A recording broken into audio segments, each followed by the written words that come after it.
I never knew how amazing it was to fall in love until Mdu came into my life. He made me feel appreciated and respected, not just as his girlfriend, but as a person in general. He never made me do anything that I was not comfortable with. If I said I did not want something, he would respect that, and this meant a lot to me. He completed me. Mdu and I had just been together for just over a month, and throughout that time, he never tried to make me do something wild. Despite all the outings and hangouts at clubs and chill out spots, I never tasted alcohol or even felt the pressure to do so. To Mdu, this was not a problem because even though he drank alcohol, he respected my sober nature. There was even this one incident when we went to the club and one of his friends offered me alcohol ignorantly. Mdu became so angry that he nearly beat him up. And I would like to believe that if I hadn't stopped him, it would have really hurt him. The one person who had a problem with my sober nature was my roommate and close friend, Danai, who felt that me dating a guy who drinks without me actually drinking was shameful. One day Mdu had to travel to Harare for a PA Educators conference because he was one of our school's PA Educators team members. The event was going to last for a week. Then I saw this as an opportunity to once again try and get me to either drink or high, and this time she was determined not to fail. "It's kind of boring when Mdu is not around, isn't it?" she said. And I responded, "What? Who?" And she said, "Mdu, of course. You have to admit that ever since you two started dating, you have been inseparable. I was actually starting to miss my friend." And I just responded, "Come on, I've always been here. You know that." "Yes," she said, "you've been here, but it has actually been do this, do that, which is irritating. Actually, I have to say, I'm glad he's not around this whole week. I get to have my friend back. I'm surprised you didn't go with him, honestly." And I just said, "Come on, don't talk like that, hey? Okay, you know what? I'm here now. What do you want to do?" She jumped with excitement, saying, "I thought you would never ask." She made arrangements for us to go to this birthday party that was being hosted by one of her friends. When we got to the place, Danai was the only person I knew, and that made me very nervous. Immediately, Danai went to her friends by the kitchen who were drinking and smoking some shisha. She left me by myself, so I grabbed a soft drink from the cooler box that was by the door, went and sat down on the couch in the dining all by myself. This other guy showed up from nowhere and sat right next to me. At first he just sat there playing with his phone without saying a word to me, which was perfectly fine by me.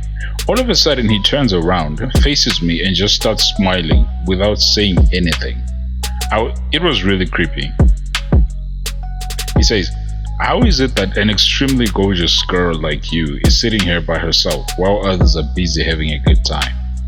I just responded, "I just enjoy my own space and privacy. And who says I'm not having a good time here by myself?"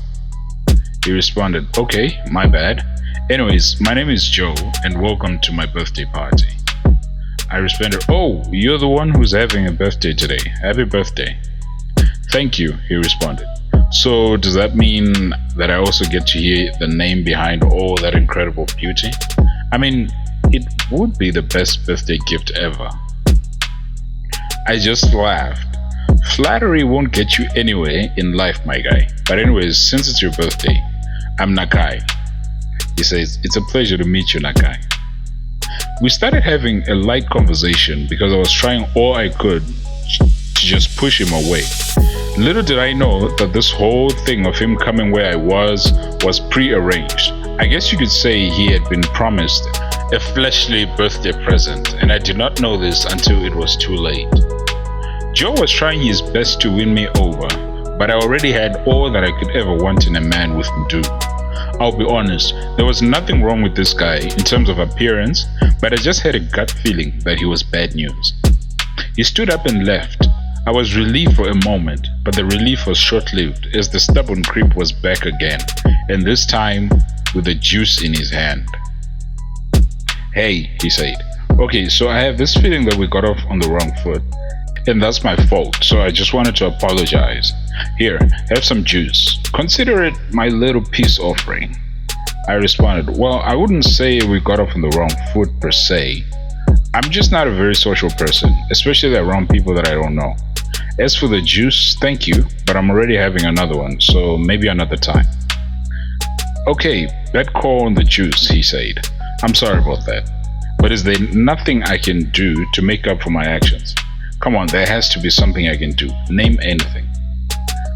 I responded, well, if you insist, then you could just show me where the bathroom is, and that will take care of everything.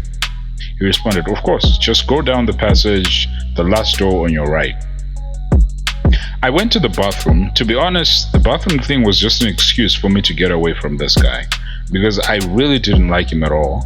I got back, and the nuisance was still sitting there, seemingly waiting for me. I told him that I wanted to go outside and get some air. I took my drink because I had left it on the table and went and sat outside. At this point, the only thing I wanted was to get away from this guy. I didn't even bother to look for Danai. I sat outside by this metal bench that was under a tree. It was late, like around 8 p.m. I started enjoying my juice and playing with my new phone that Mdu had bought for me. I even ended up calling him just to hear how he was doing. We were on the call for quite some time. Then we ended the call. Mdu was actually worried when I told him that I had gone to a birthday party being hosted by one of Danai's friends, but he chose to trust me despite all that. Suddenly, I started feeling uneasy. I felt lightheaded at first, then some weird feeling that I could not explain. I just told myself that maybe I was probably just tired. I stood up so that I could go and call Danai so that we go home. As soon as I stood straight, my whole body felt so heavy and I could not move. I just fell back on the bench. I tried screaming, but nobody could hear me because of the noise that was coming from the house. I felt weaker and weaker until eventually I passed out. I woke up the next day. The first thing I noticed when I opened my eyes was that I was not in my usual room, and the room that I was in was new to me. I looked around and it was just me in the room. I tried to get up but felt a sharp pain in my waist area going down. I looked down and what I saw gave me the shock of my life. I saw so much blood on the sheets that I was not even sure if it was mine or someone was playing a prank on me. I tried calling out, but I was still very weak and my voice was not that loud. As I tried to get down from the bed, I heard some movement outside the room, as if someone was walking around in the house. Standing on my own 2 feet was almost impossible. My private parts were so painful, it was as if something had been forced inside me through there.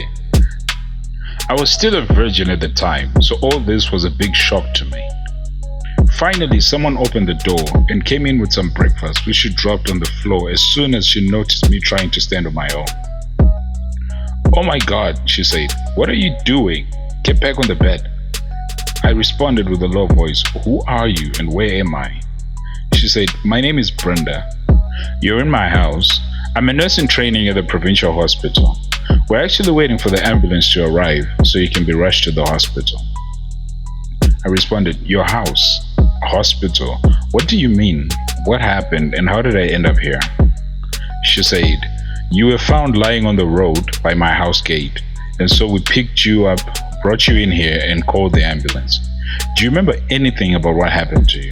I just said, "No, I can't remember anything." She said, "Well, from the looks of it, it seems like you might have been sexually abused and then dumped on the road. And judging from the way you were bleeding, I can honestly say that this could have been a gang rape. What is your name?" I just started crying heavily. "Oh my God, what? Raped?" I cried even more.